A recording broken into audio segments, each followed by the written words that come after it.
सतनाम श्री वाहिगुरु साहिब जियो। राग देव गंधारी महला पंजवा घर छेवा। एक ओंकार सतगुर प्रसाद। एकै रे हर एकै जान, एकै रे गुरमुख जान रहाओ। काहे प्रमत हओ तुम प्रमोह न पाई। रविया रे रविया सरब थान, ज्यों बैसंतर काष्ठ मजार। बिन संजम नहीं कारज सार, बिन गुर न पावै गो हर जी को द्वार। मिल संगत तज अवमान, कहो नानक पाए है परम निदान। मिल संगत तज अभिमान, कहो नानक पाए हैं सर्ब निदान। एकै रे हर एकै जान, एकै रे गुरमुख जान रहाओ। वाहिगुरु जी का खालसा, वाहिगुरु जी की फतेह। परम सम्मानयोग गुरु खालसा सत संगत जीओ। सतगुरु ने अपार बख्शिश की साडे कलयुगी जीवां दे उधार वास्ते। जिथे पावन 10 गुरु स्वरूप धारण कीते, उथे हमेशा लई सरबत जीवां दी कल्याण वास्ते पावन अमृत रूप इलाही बाणी उचारण की। उस पावन बाणी नूं पंचम पातशाह शहीदां दे सुरताज शांति दे सोमे धन गुरु अर्जन देव महाराज ने एक थां संग्रह करके साहिब श्री गुरु ग्रंथ साहिब जी दी पावन आद बीड़ तैयार की। फिर कलगीधर पातशाह साहिब कमाल ने मालवे की धरती साबो की तलवंडी तख्त श्री दमदमा साहिब गुरु कांशी विखे, जिथे अपने अनुभव द्वारा सारी बाणी कंठों उचारण की, उथे नाल नाल गुरबाणी दे अर्थ करके कथा विचार भी समूह संगतां नूं सरवण करवाई। गुरबाणी दी लड़ीवार कथा दा संचालन कलगीधर पातशाह तो आरंभ होया। आप संगतां गुरबाणी दी लड़ीवार कथा सरवण कर रहे हो।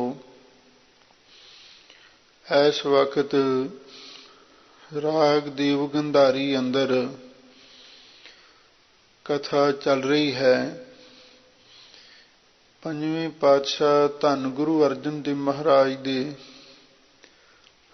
ਪਵਿੱਤਰ ਸ਼ਬਦਾਂ ਦੀ ਵਿਚਾਰ ਆਪ ਸੰਗਤਾਂ ਸਰਵਣ ਕਰ ਰਹੇ ਹੋ। ਅੱਗੇ ਜੋ ਸ਼ਬਦ ਆ ਰਹੇ ਹਨ, ਇਹ ਰਾਗ ਦੇਵ ਗੰਧਾਰੀ ਅੰਦਰ ਪੰਜਵੇਂ ਸਤਿਗੁਰੂ ਦੇ ਹਨ।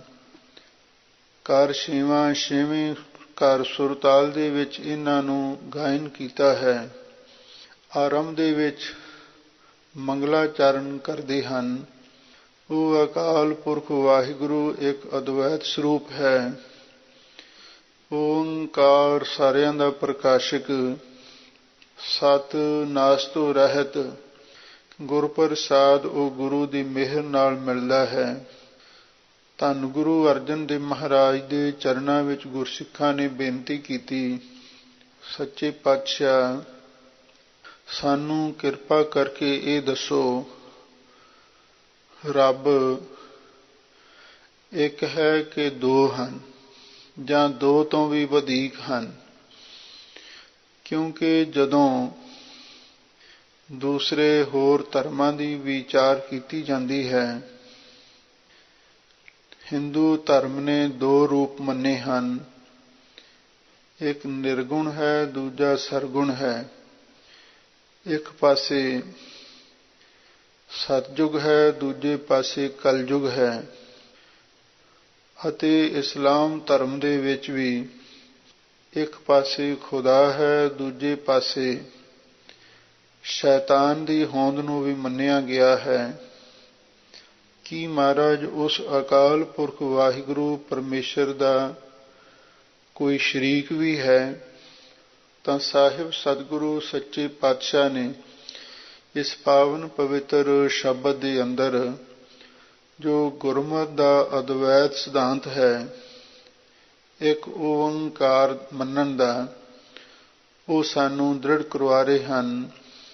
ਆਪ ਸੰਗਤਾਂ ਪ੍ਰੇਮ ਦੇ ਨਾਲ ਪਵਿੱਤਰ ਬਾਣੀ ਦੀ ਵਿਚਾਰ ਸਰਵਣ ਕਰੋ ਤੇ ਇੱਕ ਵਾਰੀ ਪਿਆਰ ਦੇ ਨਾਲ ਆਖੋ, ਸਤਿਨਾਮ ਸ੍ਰੀ ਵਾਹਿਗੁਰੂ ਸਾਹਿਬ ਜੀਓ।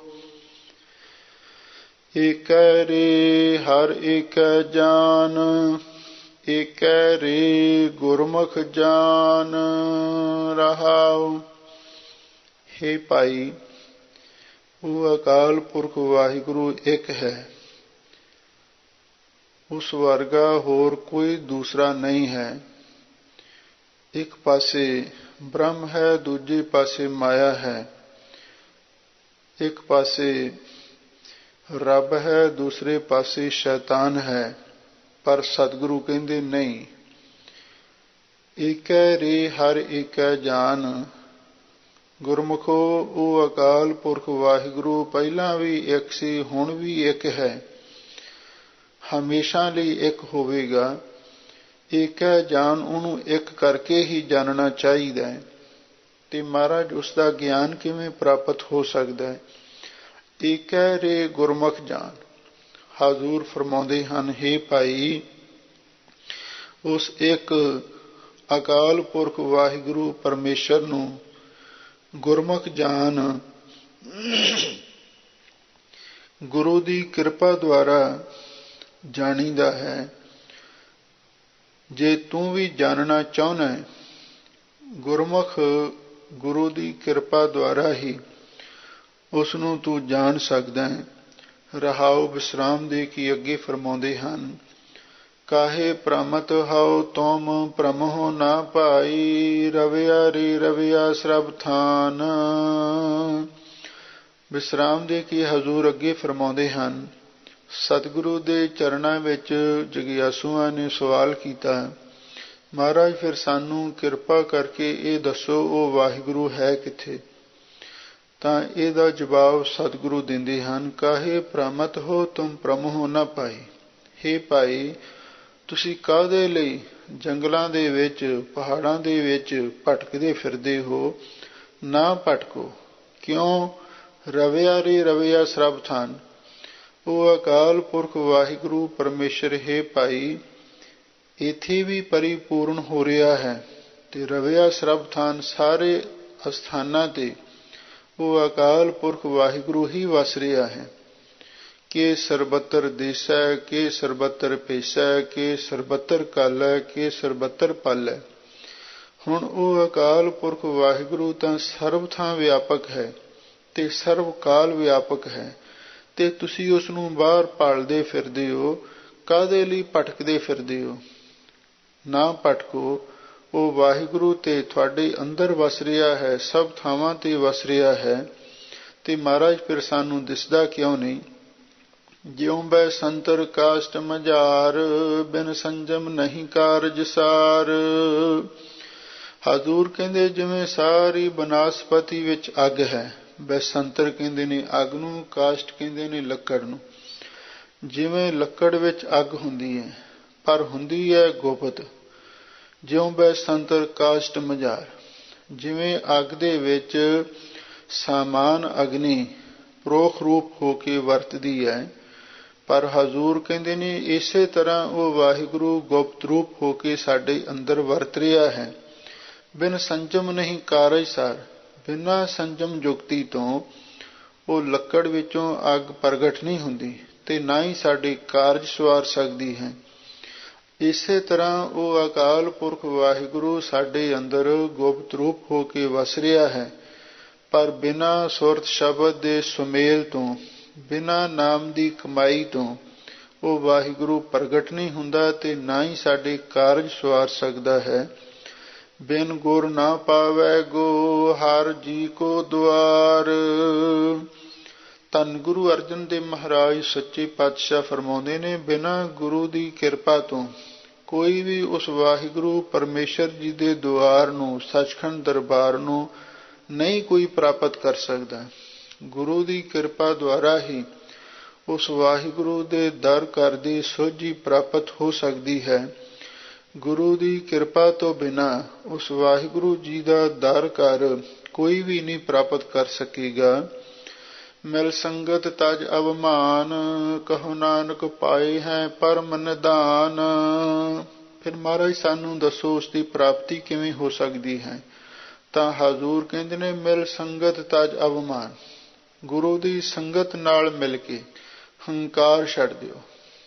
ਤਨ ਦਾ ਹੰਕਾਰ, ਮਨ ਦਾ ਹੰਕਾਰ, ਵਿਦਿਆ ਦਾ ਹੰਕਾਰ, ਧਨ ਦਾ ਹੰਕਾਰ, ਅਨੇਕ ਪ੍ਰਕਾਰ ਦਾ ਹੰਕਾਰ ਹੈ। ਕਈਆਂ ਨੂੰ ਆਪਣੀ ਸੇਵਾ ਦਾ ਵੀ ਹੰਕਾਰ ਹੋ ਜਾਂਦਾ ਹੈ, ਕਈਆਂ ਨੂੰ ਆਪਣੀ ਵਿਦਿਆ ਦਾ ਵੀ ਮਾਣ ਹੋ ਜਾਂਦਾ ਹੈ। ਪਰ ਸਤਿਗੁਰੂ ਕਹਿੰਦੇ ਨੇ ਸੰਗਤ ਨਾਲ ਮਿਲ ਕੇ ਹਰ ਕਿਸਮ ਦਾ ਹੰਕਾਰ ਛੱਡ ਦਿਓ। ਕਹੋ ਨਾਨਕ ਪਾਏ ਹੈ ਪਰਮ ਨਿਧਾਨ। ਧੰਨ ਗੁਰੂ ਅਰਜਨ ਦੇਵ ਮਹਾਰਾਜ ਸੱਚੇ ਪਾਤਸ਼ਾਹ ਫਰਮਾਉਂਦੇ ਨੇ, ਹੇ ਭਾਈ, ਫੇਰ ਤੁਸੀਂ ਉਹ ਪਰਮ ਨਿਧਾਨ, ਸਭ ਤੋਂ ਵੱਡਾ ਖਜ਼ਾਨਾ ਜੋ ਅਕਾਲ ਪੁਰਖ ਵਾਹਿਗੁਰੂ ਹੈ, ਉਹਨੂੰ ਪ੍ਰਾਪਤ ਕਰ ਸਕਦੇ ਹੋ।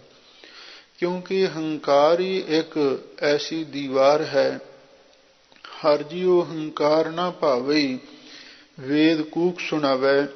ਜਦੋਂ ਹੰਕਾਰ ਮਿਟ ਜਾਵੇ ਤੇ ਫਿਰ ਵਾਹਿਗੁਰੂ ਪਰਮੇਸ਼ਰ ਦੀ ਪ੍ਰਾਪਤੀ ਹੋ ਜਾਂਦੀ ਹੈ। ਦੇਵ ਗੰਧਾਰੀ ਪੰਜਵਾ, ਜਾਨੀ ਨਾ ਜਾਏ ਤਾਕੀ ਗਾਤ ਰਹਾਉ।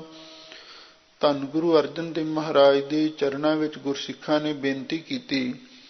ਸੱਚੇ ਪਾਤਸ਼ਾਹ ਆਪ ਜੀ ਨੇ ਆਖਿਆ ਸੀ, ਏਕੈ ਰੇ ਹਰ ਏਕੈ ਜਾਨ। ਸਾਨੂੰ ਉਸ ਅਕਾਲ ਪੁਰਖ ਵਾਹਿਗੁਰੂ ਪਰਮੇਸ਼ਰ ਦੀ ਕੋਈ ਗਤੀ ਬਾਰੇ, ਉਹਦੀ ਅਵਸਥਾ ਬਾਰੇ ਸਾਨੂੰ ਕੁਛ ਚਾਨਣਾ ਪਾਓ। ਤਾਂ ਹਜ਼ੂਰ ਅੱਗੇ ਫਰਮਾਉਂਦੇ ਹਨ, ਜਾਨੀ ਨਾ ਜਾਈ ਤਾਂ ਕਿ ਗਾਤ। ਗਾਤ ਦਾ ਅਰਥ ਹੈ ਗਤੀ, ਵੀ ਉਸ ਅਕਾਲ ਪੁਰਖ ਵਾਹਿਗੁਰੂ ਪਰਮੇਸ਼ਰ ਦੀ ਗਤੀ ਕਿਸੇ ਪਾਸੋਂ ਜਾਣੀ ਨਹੀਂ ਜਾ ਸਕਦੀ। ਇੱਕ ਥਾਂ ਤੇ ਨੌਵੇਂ ਪਾਤਸ਼ਾਹ ਦੇ ਬਚਨ ਆਏ ਹਨ, ਹਰ ਕੀ ਗਾਤ ਨਹਿ ਕੋ ਜਾਣੈ, ਜੋਗੀ ਜਤੀ ਤਪੀ ਪਚ ਹਾਰੇ, ਅਰ ਬਹੁ ਲੋਕ ਸਿਆਣੇ। ਉਸ ਅਕਾਲ ਪੁਰਖ ਵਾਹਿਗੁਰੂ ਦੀ ਅਗਮਾ ਅਗਾਧ ਗਤੀ ਹੈ, ਉਸਨੂੰ ਕੋਈ ਵੀ ਨਹੀਂ ਜਾਣ ਸਕਦਾ। ਰਹਾਉ ਵਿਸਰਾਮ ਦੇ ਕੇ ਹਜ਼ੂਰ ਅੱਗੇ ਫਰਮਾਉਂਦੇ ਹਨ, ਕਹਿ ਪੇਖਾਰੋਂ ਹਉ ਕਰ ਚਤਰਾਈ, ਬਿਸਮਨ ਬਿਸਮੇ ਕਹਿਣ ਕਹਾਤ। ਹਜ਼ੂਰ ਫਰਮਾਉਂਦੇ ਨੇ, ਮੈਂ ਚਤਰਾਈ ਕਰਕੇ, ਉਕਤੀ ਜੁਗਤੀ ਵਾਕਾਂ ਦੀ ਚਤਰਾਈ ਕਰਕੇ ਕਿਸ ਨੂੰ ਦਿਖਾਵਾਂ। ਬਿਸਮਨ ਬਿਸਮੇ ਕਹਿਨ ਕਹਾਤ, ਜਦੋਂ ਉਸ ਅਕਾਲ ਪੁਰਖ ਵਾਹਿਗੁਰੂ ਦੀ ਗੱਲ ਆਖੀ ਦੀ ਹੈ ਜਾਂ ਸੁਣੀ ਦੀ ਹੈ, ਬਿਸਮਨ ਬਿਸਮੇ, ਉਸ ਵੇਲੇ ਮਨ ਵਿਸਮਾਦ ਹੀ ਵਿਸਮਾਦ ਵਿੱਚ ਚਲਿਆ ਜਾਂਦਾ ਹੈ। ਇਹ ਮਨ ਹੈਰਾਨ ਤੋਂ ਹੈਰਾਨ ਹੋ ਜਾਂਦਾ ਹੈ। ਭਾਵ ਇੱਕ ਮਾਇਆ ਦਾ ਵਿਸਮਾਦ ਹੈ। ਇਸ ਮਾਇਆ ਦੇ ਵਿਸਮਾਦ ਤੋਂ ਪਰੇ ਉਸ ਅਕਾਲ ਪੁਰਖ ਵਾਹਿਗੁਰੂ ਦਾ ਵਿਸਮਾਦ ਹੈ। ਇਸ ਪ੍ਰਕਿਰਤਕ ਵਿਸਮਾਦ ਵਿੱਚ ਤਾਂ ਮਨੁੱਖ ਮੋਹ ਮਾਇਆ ਦੇ ਬੰਧਨਾਂ ਤੋਂ ਆਜ਼ਾਦ ਨਹੀਂ ਹੋ ਸਕਦਾ, ਪਰ ਜਦੋਂ ਉਸ ਪਰਮਾਤਮਕ ਵਿਸਮਾਦ ਵਿੱਚ ਮਨ ਚਲਿਆ ਜਾਂਦਾ ਹੈ, ਉਸ ਵੇਲੇ ਮੋਹ ਮਾਇਆ ਦੇ ਬੰਧਨ ਵੀ ਟੁੱਟ ਜਾਂਦੇ ਨੇ। ਇਸੇ ਲਈ ਹਜ਼ੂਰ ਕਹਿੰਦੇ ਹਨ, ਮੈਂ ਆਪਣੀ ਵਾਕਾਂ ਦੀ, ਦਲੀਲਾਂ ਦੀ, ਉਕਤੀਆਂ ਜੁਗਤੀਆਂ ਦੀ ਚਤਰਾਈ ਕਰਕੇ ਕਿਸ ਨੂੰ ਵਿਖਾਵਾਂ।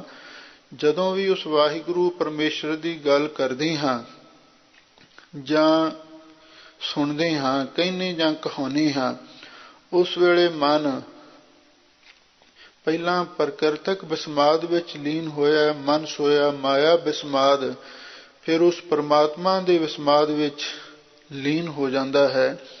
ਬਿਸਮਨ ਬਿਸਮ ਭਏ ਵਿਸਮਾਦ, ਜਿਨ ਬੂਝਿਆ ਤਿਸ ਆਇਆ ਸਵਾਦ। ਉਹ ਐਸੀ ਵਿਸਮਾਦ ਦੀ ਅਵਸਥਾ ਬਣ ਜਾਂਦੀ ਹੈ। ਗਣ ਗੰਧਰਵ ਸਿੱਧ ਅਰ ਸਾਧਕ, ਸੁਰ ਨਰ ਦੇਵ ਬ੍ਰਹਮ ਬ੍ਰਹਮਾਦਿਕ, ਚਤੁਰ ਵੇਦ ਉਚਰਤ ਦਿਨ ਰਾਤ। ਉਸ ਵਾਹਿਗੁਰੂ ਪਰਮੇਸ਼ਰ ਦੇ ਜਸ ਨੂੰ ਕੌਣ ਕੌਣ ਵਰਣਨ ਕਰਦੇ ਹਨ, ਤਾਂ ਹਜ਼ੂਰ ਕਹਿੰਦੇ ਗਣ, ਜਿਹੜੇ ਸ਼ਿਵ ਜੀ ਦੇ ਗਣ ਨੇ, ਟੌਣਾ ਛੌਣਾ ਆਦਿਕ, ਗੰਧਰਵ ਦੇਵਤਿਆਂ ਦੇ ਰਾਗੀ ਹਾਹਾ ਹੂਹੂ ਆਦਿਕ, ਸਿੱਧ ਗੋਰਖਨਾਥ ਮਛਿੰਦਰਨਾਥ ਵਰਗੇ, ਅਤੇ ਸਾਧਕ ਸਾਧਨ ਕਰਨ ਵਾਲੇ ਅਨੇਕਾਂ ਜਗਿਆਸੂ।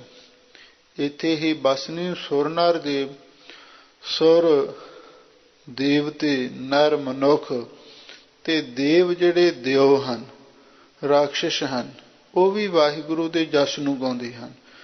ਬ੍ਰਹਮ ਬ੍ਰਹਮਾਦਿਕ, ਤੇ ਬ੍ਰਹਮਾ ਜੋ ਸ੍ਰਿਸ਼ਟੀ ਦਾ ਕਰਤਾ ਇੱਕ ਦੇਵਤਾ ਵੀ ਮੰਨਿਆ, ਤੇ ਬ੍ਰਹਮਾਦਿਕ, ਉਸ ਬ੍ਰਹਮਾ ਤੋਂ ਆਦਿਕ ਅੱਗੇ ਹੋਰ ਦੇਵਤੇ, ਬ੍ਰਹਮਾ ਦੇ ਨਾਲ ਵਿਸ਼ਨੂੰ ਤੇ ਸ਼ਿਵ ਜੀ, ਇਹ ਤਿੰਨ ਪ੍ਰਧਾਨ ਦੇਵਤੇ ਮੰਨੇ ਗਏ ਹਨ।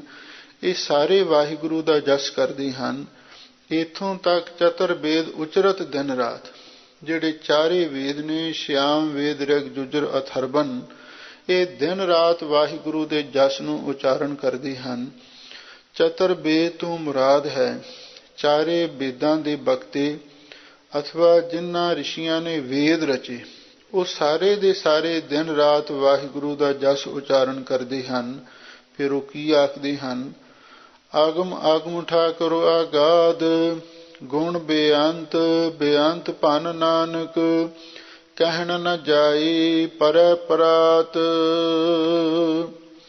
ਲੋ, ਇਹ ਸਾਰੇ ਹੀ ਦੇਵੀ ਦੇਵਤੇ, ਚਾਰੇ ਵੇਦ, ਆਗਮ ਆਗਮ ਠਾਕੁਰ ਆਗਾਦ, ਉਹ ਇਹ ਗੱਲ ਕਹਿੰਦੇ ਨੇ, ਉਹ ਅਕਾਲ ਪੁਰਖ ਵਾਹਿਗੁਰੂ ਸਾਡੇ ਮਨ ਦੀ ਗਮਤਾ ਤੋਂ ਵੀ ਪਰੇ ਹੈ, ਸ਼ਾਸਤਰੀ ਗਿਆਨ ਤੋਂ ਵੀ ਡੂੰਘਾ ਹੈ, ਤੇ ਬੁੱਧੀ ਦੀ ਟੋਹ ਤੋਂ, ਬੁੱਧੀ ਦੀ ਸਮਝ ਤੋਂ ਵੀ ਬਹੁਤ ਗਹਿਰ ਗੰਭੀਰ ਹੈ। ਬੁੱਧੀ ਵੀ ਨਹੀਂ ਉਸ ਨੂੰ ਗ੍ਰਹਿਣ ਕਰ ਸਕਦੀ। ਗੁਣ ਬੇਅੰਤ, ਉਸ ਵਾਹਿਗੁਰੂ ਦੇ ਗੁਣ ਵੀ ਬੇਅੰਤ ਨੇ।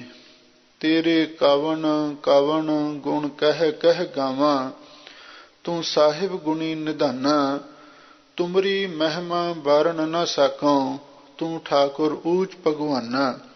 ਉਸ ਵਾਹਿਗੁਰੂ ਦੇ ਗੁਣ ਬੇਅੰਤ ਨੇ, ਤੇ ਬੇਅੰਤ ਭਨ ਨਾਨਕ। ਧੰਨ ਗੁਰੂ ਅਰਜਨ ਦੇਵ ਮਹਾਰਾਜ ਸੱਚੇ ਪਾਤਸ਼ਾਹ ਫਰਮਾਉਂਦੇ ਨੇ, ਬੇਅੰਤ ਉਹਦੇ ਗੁਣਾਂ ਨੂੰ ਉਚਾਰਨ ਵੀ ਕਰਦੇ ਹਨ। ਉਸ ਮਾਲਕ ਦੇ ਗੁਣ ਵੀ ਬੇਅੰਤ ਨੇ, ਤੇ ਉਹਨੂੰ, ਉਸ ਦੇ ਗੁਣਾਂ ਨੂੰ ਉਚਾਰਨ ਕਰਨ ਵਾਲੇ ਵੀ ਬੇਅੰਤ ਹੈ। ਸਾਰੇ ਉਹ ਇੱਕੋ ਹੀ ਗੱਲ ਕਹਿੰਦੇ ਨੇ, ਕਹਿਣ ਨਾ ਜਾਈ।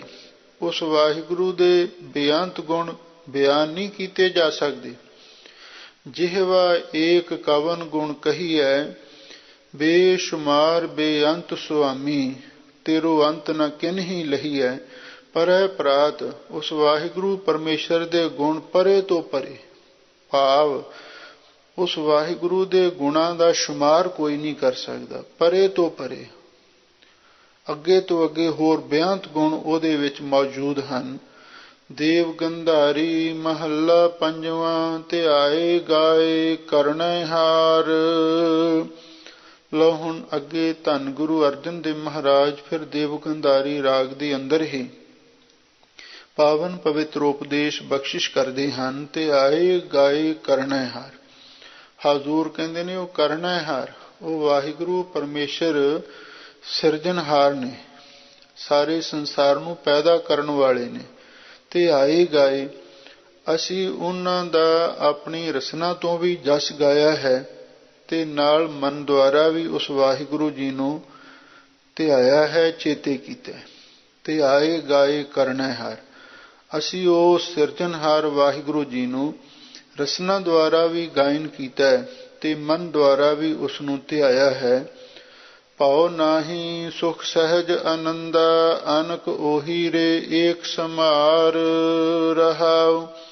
ਹਾਜ਼ੂਰ ਕਹਿੰਦੇ ਨੇ ਵਾਹਿਗੁਰੂ ਦਾ ਜਸ ਕਰਨ ਦੇ ਨਾਲ ਤੇ ਸਿਮਰਨ ਦੇ ਨਾਲ ਕੀ ਫਲ ਪ੍ਰਾਪਤ ਹੋਇਆ। ਭਾਉ ਨਾਹੀ, ਹੁਣ ਸਾਨੂੰ ਕਿਸੇ ਕਿਸਮ ਦਾ ਡਰ ਨਹੀਂ ਹੁੰਦਾ। ਜੇ ਨਿਰਭਉ ਜਿਨ ਹਰ ਨਿਰਭਉ ਧਿਆਇਆ ਜੀ, ਤਿਨ ਕਾ ਭਾਉ ਸਭ ਗੁਆਸੀ। ਸੁਖ ਸਹਿਜ ਆਨੰਦਾ, ਸਾਨੂੰ ਆਤਮਕ ਅਡੋਲ ਅਵਸਥਾ ਦੇ ਸੁਖ ਵੀ ਪ੍ਰਾਪਤ ਹੋ ਗਏ ਨੇ ਤੇ ਪਰਮਾਤਮਕ ਆਨੰਦ ਵੀ ਪ੍ਰਾਪਤ ਹੋ ਗਏ। ਅਨਕ ਉਹੀ ਰੇ, ਹਜ਼ੂਰ ਕਹਿੰਦੇ ਨੇ ਅਨੇਕਾਂ ਜੀਵਾਂ ਦੇ ਵਿੱਚ ਉਹੀ ਇੱਕ ਅਕਾਲ ਪੁਰਖ ਵਾਹਿਗੁਰੂ ਵਸ ਰਿਹਾ ਹੈ। ਰੇ ਹੈ ਭਾਈ, ਅਨੇਕਾਂ ਵਿੱਚ ਉਹ ਇੱਕੋ ਹੀ ਵਾਹਿਗੁਰੂ ਪਰਮੇਸ਼ਰ ਵਸ ਰਿਹਾ ਹੈ। ਏਕ ਸੰਹਾਰ, ਸਾਨੂੰ ਉਸ ਇੱਕੋ ਹੀ ਅਕਾਲ ਪੁਰਖ ਵਾਹਿਗੁਰੂ ਪਰਮੇਸ਼ਰ ਨੂੰ ਸੰਭਾਲਣਾ ਚਾਹੀਦਾ ਹੈ, ਇੱਕੋ ਨੂੰ ਹੀ ਯਾਦ ਕਰਨਾ ਚਾਹੀਦਾ ਹੈ। ਕਿਉਂਕਿ ਗੁਰਮਤਿ ਦਾ ਤੇ ਇਹੀ ਸਿਧਾਂਤ ਹੈ, ਏਕੋ ਜਪ ਏਕੋ ਸਲਾਹੇ, ਏਕ ਸਿਮਰ ਏਕੋ ਮਨ ਆਹੇ। ਬਸ ਇੱਕ ਦਾ ਹੀ ਸਿਮਰਨ ਕਰੋ, ਇੱਕ ਦਾ ਹੀ ਜਸ ਕਰੋ। ਰਹਾਓ ਵਿਸਰਾਮ ਦੇ ਕੇ ਸਤਿਗੁਰੂ ਜੀ ਅੱਗੇ ਫਰਮਾਉਂਦੇ ਹਨ। ਸਫਲ ਮੂਰਤ ਗੁਰ ਮੇਰੈ ਮਾਥੈ, ਜਤ ਕਤ ਪੇਖਾਂ ਤਤ ਤਤ ਸਾਥੈ। ਚਰਨ ਕਮਲ ਮੇਰੇ ਪ੍ਰਾਣ ਆਧਾਰ। ਸਫਲ ਮੂਰਤ ਗੁਰ, ਬਈ ਸਤਿਗੁਰੂ ਮਹਾਰਾਜ ਦੀ ਮੂਰਤੀ ਸਫਲ ਹੈ। ਮੂਰਤੀ ਦਾ ਅਰਥ ਸਰੂਪ, ਸਤਿਗੁਰੂ ਦੀ ਹਸਤੀ, ਗੁਰੂ ਦੀ ਸ਼ਖਸੀਅਤ। ਇੱਥੇ ਮੂਰਤ ਕੋਈ ਕਾਗਜ਼ਾਂ ਦੀ ਜਾਂ ਪੱਥਰ ਦੀ ਮੂਰਤੀ ਤੋਂ ਮੁਰਾਦ ਨਹੀਂ। ਸਫਲ ਮੂਰਤ ਗੁਰ, ਬਈ ਗੁਰੂ ਦੀ ਮੂਰਤ ਦਾ ਅਰਥ ਹੈ ਆਕ੍ਰਿਤੀ, ਗੁਰੂ ਦੀ ਹਸਤੀ। ਸਫਲ ਸਾਰੇ ਫਲ ਦੇਣ ਵਾਲੀ ਹੈ, ਭਾਵ ਗੁਰੂ ਦੇ ਸਰੂਪ ਦਰਸ਼ਨ ਕਰਕੇ, ਗੁਰੂ ਹਸਤੀ ਦੇ ਦਰਸ਼ਨ ਕਰਕੇ ਜੋ ਚਾਹੀਏ ਉਹੀ ਕੁਛ ਮਿਲ ਜਾਂਦਾ ਹੈ। ਮੇਰਾ ਮੱਥ ਹੈ, ਉਹ ਸਤਿਗੁਰੂ ਨੇ ਮੇਰੇ ਮੱਥੇ ਉੱਤੇ ਹੱਥ ਰੱਖਿਆ ਹੈ। ਜਤ ਕਤ ਪੇਖੋਂ ਤਤ ਤਤ ਸੱਥ ਹੈ। ਹੁਣ ਤੇ ਮੈਂ ਜਿੱਥੇ ਕਿੱਥੇ ਵੀ ਦੇਖਦਾ ਹਾਂ, ਗੁਰ ਮੇਰਾ ਸੰਗ ਸਦਾ ਹੈ ਨਾਲੇ, ਸਿਮਰ ਸਿਮਰ ਤੇ ਸਦਾ ਸੰਭਾਲੇ। ਹੁਣ ਤੇ ਜਿੱਥੇ ਕਿੱਥੇ ਵੀ ਮੈਂ ਦੇਖਦਾ ਹਾਂ, ਉੱਥੇ ਉੱਥੇ ਗੁਰੂ ਪਰਮੇਸ਼ਰ ਮੇਰੇ ਨਾਲ ਵਸ ਰਿਹਾ ਹੈ। ਚਰਨ ਕਮਲ ਮੇਰੇ ਪ੍ਰਾਣ ਆਧਾਰ। ਹਜ਼ੂਰ ਕਹਿੰਦੇ ਨੇ ਉਹ ਸਤਿਗੁਰੂ ਦੇ ਚਰਨ ਕਮਲ ਮੇਰੇ ਪ੍ਰਾਣਾਂ ਦਾ ਆਸਰਾ ਬਣ ਗਏ ਨੇ। ਹਰ ਵੇਲੇ ਮੈਂ ਗੁਰੂ ਦੇ ਚਰਨਾਂ ਦੇ ਨਾਲ ਪਿਆਰ ਕਰਦਾ ਹਾਂ। ਗੁਰੂ ਚਰਨਾਂ ਦੇ ਵਿੱਚ ਹਮੇਸ਼ਾ ਲਈ ਜੁੜਿਆ ਰਹਿਣਾ ਹਾਂ। ਉਹ ਗੁਰੂ ਦੇ ਚਰਨ ਕਮਲ ਹੈ ਕਿਹੜੇ? ਹਿਰਦੈ ਚਰਨ ਸ਼ਬਦ ਸਤਿਗੁਰ ਕੋ, ਨਾਨਕ ਬੰਧਿਓ ਪਾਲ। ਗੁਰੂ ਕੇ ਸ਼ਬਦ ਹੀ ਗੁਰੂ ਦੇ ਚਰਨ ਕਮਲ ਨੇ। ਇਹ ਗੁਰਬਾਣੀ ਦੇ ਸ਼ਬਦ, ਇਹ ਸ਼ਬਦ ਗੁਰੂ ਦੇ ਚਰਨ ਹਮੇਸ਼ਾ ਲਈ ਮੇਰੇ ਪ੍ਰਾਣਾਂ ਦਾ ਆਸਰਾ ਬਣੇ ਹੋਏ ਨੇ। ਸਮਰੱਥ ਅਥਾਹ ਵੱਡਾ ਪ੍ਰਭ ਮੇਰਾ, ਘਟ ਘਟ ਅੰਤਰ ਸਾਹਿਬ ਨੇਰਾ। ਸਮਰੱਥ ਅਥਾਹ, ਉਹ ਅਕਾਲ ਪੁਰਖ ਵਾਹਿਗੁਰੂ ਸਮਰੱਥ ਸਰਵ ਸ਼ਕਤੀਮਾਨ ਹੈ। ਅਥਾਹ, ਸਮੁੰਦਰ ਵਾਂਗੂ ਬਹੁਤ ਡੂੰਘਾ ਵੀ ਹੈ ਤੇ ਸਭ ਤੋਂ ਵੱਡਾ ਵੀ ਹੈ ਤੇ ਸਮਰੱਥ ਵੀ ਹੈ। ਐਸਾ ਹੈ ਮੇਰਾ ਅਕਾਲ ਪੁਰਖ ਵਾਹਿਗੁਰੂ ਘਟ ਘਟ ਅੰਤਰ। ਉਹ ਸਭ ਘਟਾਂ ਘਟਾਂ ਦੇ ਅੰਦਰ ਵਸ ਰਿਹਾ ਹੈ ਘਟ ਕਹਿੰਦੇ ਨੇ ਸਰੀਰ ਨੂੰ ਤੇ ਘਟ ਕਹਿੰਦੇ ਨੇ ਜੀਵ ਨੂੰ। ਹਰ ਜੀਵ ਤੇ ਹਰ ਸਰੀਰ ਵਿੱਚ ਉਹ ਵਸ ਰਿਹਾ ਹੈ। ਸਾਹਿਬ ਨੀਰਾ ਫਿਰ ਉਹ ਅਕਾਲ ਪੁਰਖ ਵਾਹਿਗੁਰੂ ਸਾਥੋਂ ਦੂਰ ਨਹੀਂ। ਉਹ ਵਾਹਿਗੁਰੂ ਪਰਮੇਸ਼ਰ ਨੀਰਾ ਉਹ ਸਭ ਦੇ ਨੇੜੇ ਵਸ ਰਿਹਾ ਹੈ। ਉਹ ਵਾਹਿਗੁਰੂ ਪਰਮੇਸ਼ਰ ਨੇੜੇ ਤੋਂ ਨੇੜੇ ਵਸ ਰਿਹਾ ਹੈ। ਇਸ ਲਈ ਸਾਨੂੰ ਉਸ ਵਾਹਿਗੁਰੂ ਪਰਮੇਸ਼ਰ ਦੇ ਨਾਲ ਹੀ ਜੁੜਨਾ ਚਾਹੀਦਾ ਹੈ। ਤਾਕੀ ਸਾਰਨ ਆਸਰ ਪ੍ਰਭ ਨਾਨਕ ਜਾ ਕਾ ਅੰਤ ਨ ਪਾਰਾਵਾਰ। ਤਾਕੀ ਸ਼ਰਨ ਅਸੀਂ ਉਸ ਅਕਾਲ ਪੁਰਖ ਵਾਹਿਗੁਰੂ ਦੀ ਸ਼ਰਨ ਗ੍ਰਹਿਣ ਕੀਤੀ ਹੈ ਤੇ ਉਸੇ ਵਾਹਿਗੁਰੂ ਦਾ ਆਸਰਾ ਵੀ ਤੱਕਿਆ ਹੈ। ਉਸੇ ਦੀ ਸ਼ਰਨ ਤੱਕੀ ਹੈ, ਉਸੇ ਦਾ ਆਸਰਾ ਲਿਆ ਹੈ। ਜਾ ਕਾ ਅੰਤ ਨਾ ਪਾਰਾਵਾਰ, ਜਿਸ ਵਾਹਿਗੁਰੂ ਦੇ ਉਰਵਾਰ ਪਾਰ ਦਾ ਕੋਈ ਅੰਤ ਨਹੀਂ ਦੱਸ ਸਕਦਾ। ਉਹ ਵਾਹਿਗੁਰੂ ਕਿੱਥੋਂ ਸ਼ੁਰੂ ਹੋਇਆ, ਕਿੱਥੇ ਜਾ ਕੇ ਸਮਾਪਤ ਹੋਇਆ, ਜਿਸ ਉਰਵਾਰ ਪਾਰ ਦਾ, ਜਿਸ ਦੇ ਉਰਵਾਰ ਪਾਰ ਦਾ ਕੋਈ ਅੰਤ ਨਹੀਂ ਦੱਸ ਸਕਦਾ। ਅਸੀਂ ਉਸ ਅਕਾਲ ਪੁਰਖ ਵਾਹਿਗੁਰੂ ਦੀ ਸ਼ਰਨ ਤੇ ਉਹਦਾ ਆਸਰਾ ਲਿਆ ਹੈ। ਦੇਵ ਗੰਧਾਰੀ ਮਹੱਲਾ ਪੰਜਵਾਂ। ਉਲਟੀ ਰੇ ਮਨ ਉਲਟੀ ਰੇ, ਸਾਕਤ ਸਿਉ ਕਰ ਉਲਟੀ ਰੇ। ਲੋ ਹੁਣ ਅੱਗੇ ਜੋ ਸ਼ਬਦ ਆ ਰਿਹਾ ਹੈ ਇਹ ਵੀ ਦੇਵ ਗੰਧਾਰੀ ਅੰਦਰ ਹੀ ਪੰਜਵੇਂ ਪਾਤਸ਼ਾਹ ਗੁਰੂ ਅਰਜਨ ਦੇਵ ਮਹਾਰਾਜ ਦਾ ਉਚਾਰਨ ਕੀਤਾ ਹੋਇਆ ਹੈ। ਉਲਟੀ ਰੇ ਮਨ ਉਲਟੀ ਰੇ। ਲੋ ਸਤਿਗੁਰੂ ਕਹਿੰਦੇ ਨੇ ਐ ਮਨ ਤੂੰ ਆਪਣੀ ਬਿਰਤੀ ਨੂੰ ਉਲਟੀ ਕਰ ਲੈ। ਭਾਵ ਹੁਣ ਤੇਰੀ ਬਿਰਤੀ ਸੰਸਾਰਾਕਾਰ ਹੈ, ਸੰਸਾਰਾਕਾਰ ਤੋਂ ਇਸ ਨੂੰ ਬ੍ਰਹਮਾਕਾਰ ਕਰ। ਉਲਟੀ ਰੇ ਮਨ ਉਲਟੀ ਰੇ। ਐ ਮਨ ਤੂੰ ਸੰਸਾਰ ਵੱਲੋਂ ਵੀ ਆਪਣੀ ਬਿਰਤੀ ਨੂੰ ਉਲਟਾ ਲੈ ਤੇ ਐ ਮਨ ਤੂੰ ਵਿਸ਼ਿਆਂ ਵਿਕਾਰਾਂ ਵੱਲੋਂ ਵੀ ਆਪਣੀ ਸੁਰਤ ਨੂੰ ਉਲਟਾ ਲੈ। ਸਾਕਤ ਸਿਉ ਕਰ ਉਲਟੀ ਰੇ। ਹੇ ਭਾਈ ਤੂੰ ਜਿਹੜੇ ਸਾਕਤ ਪੁਰਸ਼ ਨੇ ਉਹਨਾਂ ਦੇ ਨਾਲੋਂ ਵੀ ਆਪਣੀ ਸੁਰਤ ਨੂੰ, ਆਪਣੀ ਮੁਹੱਬਤ ਨੂੰ ਉਲਟੀ ਕਰ ਲੈ। ਅਥਵਾ ਉਲਟੀ ਰੇ ਮਨ ਉਲਟੀ ਰੇ, ਸਾਕਤ ਸਿਉ ਕਰ ਉਲਟੀ ਰੇ। ਹੇ ਭਾਈ ਜਿਹੜੇ ਸਾਕਤ ਪੁਰਸ਼ ਨੇ ਉਹਨਾਂ ਵੱਲੋਂ ਆਪਣੀ ਪ੍ਰੀਤੀ ਨੂੰ ਪਹਿਲਾਂ ਵੀ ਉਲਟ ਕਰਨਾ ਚਾਹੀਦਾ ਹੈ ਤੇ ਹੁਣ ਵੀ ਉਹਨਾਂ ਸਾਕਤਾਂ ਨਾਲੋਂ ਆਪਣੀ ਸੁਰਤ ਨੂੰ, ਆਪਣੀ ਪ੍ਰੀਤੀ ਨੂੰ ਉਲਟਾਉਣਾ ਚਾਹੀਦਾ। ਸਾਕਤ ਸਿਉ ਕਰ ਉਲਟੀ ਰੇ। ਹੇ ਮਨ, ਹੇ ਭਾਈ ਉਹਨਾਂ ਸਾਕਤਾਂ ਨਾਲੋਂ ਅੱਗੇ ਵਾਸਤੇ ਵੀ ਆਪਣੀ ਬਿਰਤੀ ਨੂੰ ਤੇ ਆਪਣੀ ਸੁਰਤ ਨੂੰ ਹਮੇਸ਼ਾ ਲਈ ਉਲਟਾ ਹੀ ਕਰਨਾ ਚਾਹੀਦਾ ਹੈ, ਉਹਨਾਂ ਤੋਂ ਦੂਰ ਹੀ ਰਹਿਣਾ ਚਾਹੀਦਾ ਹੈ। ਜਿਵੇਂ ਕਿ ਭਗਤ ਕਬੀਰ ਜੀ ਨੇ ਲਿਖਿਆ ਹੈ, ਕਬੀਰ ਸਾਕਤ ਸੰਗ ਨਾ ਕੀਜੀਐ, ਦੂਰਹ ਜਾਈਐ ਭਾਗ, ਬਾਸਨ ਕਾਰੋ ਪਰਸੀਐ ਤਉ ਕਛ ਲਾਗੈ ਦਾਗ। ਸਾਕਤ ਪੁਰਸ਼ ਦਾ ਜੀਵਨ ਕਾਲਸ ਦੇ ਨਾਲ ਭਰਿਆ ਹੋਇਆ। ਜੇ ਕਾਲੇ ਭਾਂਡੇ ਨੂੰ ਕਿਸੇ ਦਾ ਦਾਮਨ ਛੋਹ ਜਾਵੇ ਤੇ ਫਿਰ ਦਾਗ ਲੱਗ ਹੀ ਜਾਂਦਾ। ਇਸੇ ਲਈ ਸਾਕਤਾਂ ਤੋਂ ਹਮੇਸ਼ਾ ਲਈ ਬਚਣਾ ਚਾਹੀਦਾ ਹੈ। ਝੂਠਾ ਕੀਰੇ ਝੂਠ ਪਰੀਤ, ਛੁਟਕੀ ਰੇ ਮਨ ਛੁਟਕੀ ਰੇ, ਸਾਕਤ ਸੰਗ ਨਾ ਛੁਟਕੀ ਰੇ। ਰਹਾਉ ਹਾਜ਼ੂਰ ਕਹਿੰਦੇ ਨੇ ਝੂਠੇ ਪੁਰਸ਼ ਦੀ ਤੇ ਝੂਠੇ ਸੰਸਾਰ ਦੀ ਪ੍ਰੀਤੀ ਵੀ ਝੂਠੀ ਹੈ। ਹੇ ਭਾਈ ਝੂਠੇ ਸੰਸਾਰ ਦੀ ਪ੍ਰੀਤੀ ਵੀ ਝੂਠੀ ਹੈ ਤੇ ਝੂਠੇ ਸਾਕਤ ਪੁਰਸ਼ ਦੀ ਪ੍ਰੀਤੀ ਵੀ ਝੂਠੀ ਹੀ ਹੈ। ਛੁਟਕੀ ਰੇ ਮਨ ਛੁਟਕੀ ਰੇ। ਲੋ ਸਤਿਗੁਰੂ ਕਹਿੰਦੇ ਨੇ ਜੇ ਤੂੰ ਸਾਕਤ ਨਾਲੋਂ ਛੁਟਕੀ ਰੇ, ਹੇ ਭਾਈ ਛੁੱਟ ਜਾਵੇਂ, ਉਹ ਸਾਕਤ ਦੀ ਪ੍ਰੀਤੀ ਨਾਲੋਂ ਛੁੱਟ ਜਾਵੇਂ, ਭਾਵ ਸਾਕਤ ਨਾਲੋਂ ਆਪਣੀ ਪ੍ਰੀਤੀ ਨੂੰ ਤੋੜ ਲਵੇਂ। ਮਨ ਛੁਟਕੀ ਰੇ। ਹੇ ਮਨ ਫੇਰ ਤੂੰ ਛੁਟਕੀ ਦਾ ਅਰਥ ਹੈ ਮੁਕਤੀ ਨੂੰ ਪ੍ਰਾਪਤ ਕਰ ਸਕਦੇ। ਝੂਠੇ ਪੁਰਸ਼ ਦੀ ਪ੍ਰੀਤੀ ਵੀ ਝੂਠੀ ਹੈ।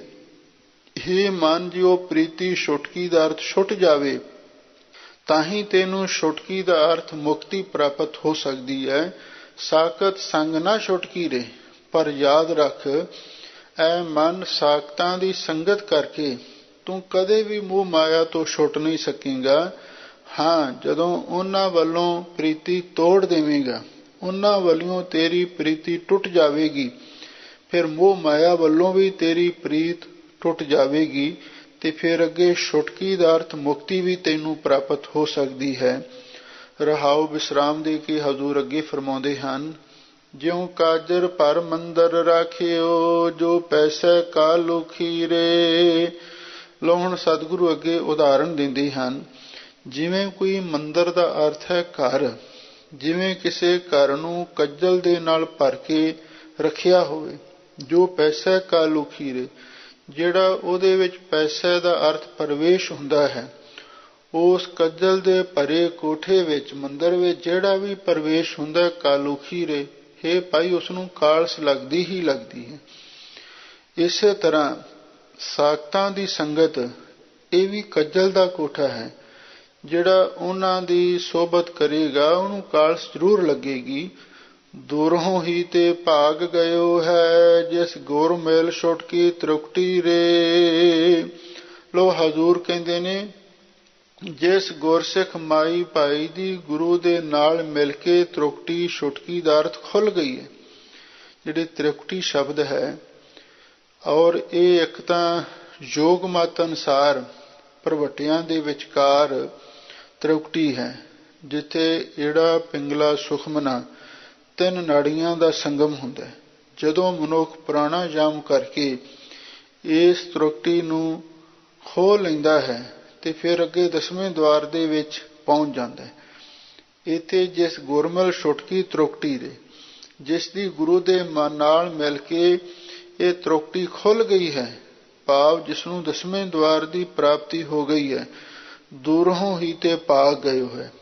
ਉਹ ਤੇ ਸਾਖਤਾਂ ਨੂੰ ਵੇਖ ਕੇ ਦੂਰੋਂ ਹੀ ਭੱਜ ਕੇ ਗੁਰੂ ਦੀ ਸ਼ਰਨ ਵਿੱਚ ਚਲਿਆ ਗਿਆ ਹੈ, ਉਸ ਵਾਹਿਗੁਰੂ ਦੀ ਸ਼ਰਨ ਵਿੱਚ ਚਲਿਆ ਗਿਆ ਹੈ। ਪਰ ਗਿਆ ਉਹ ਹੈ ਵੀ ਜਿਸ ਦੀ ਗੁਰੂ ਦੇ ਨਾਲ ਮਿਲ ਕੇ ਤ੍ਰਿਕਟੀ ਖੁੱਲ ਗਈ ਹੈ। ਅਤੇ ਗੁਰਮਤਿ ਦੇ ਸਿਧਾਂਤ ਦੇ ਅਨੁਸਾਰ ਜਿਹੜੀ ਤ੍ਰਿਕਟੀ ਹੈ ਉਹ ਹੈ ਰਜੋ ਤਮੋ ਸਤੋ ਗੁਣ ਦੀ ਗੰਢ।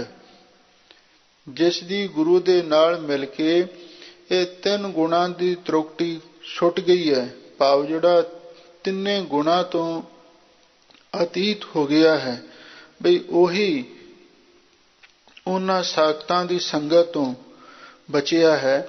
ਨਹੀਂ ਤੇ ਇਸ ਸਾਖਤਾਂ ਦੀ ਸੰਗਤ ਨੇ ਵੱਡਿਆਂ ਵੱਡਿਆਂ ਨੂੰ ਵੀ ਖੱਜਲ ਖੁਆਰ ਕੀਤਾ ਹੈ, ਕਿਉਂਕਿ ਇਹ ਕੱਜਲ ਦਾ ਕੋਠਾ ਹੈ, ਜਿਹੜਾ ਇਹਦੇ ਵਿੱਚ ਪ੍ਰਵੇਸ਼ ਹੋ ਜਾਵੇ ਉਹਨੂੰ ਕਾਲਸ ਲੱਗਦੀ ਹੀ ਲੱਗਦੀ ਹੈ।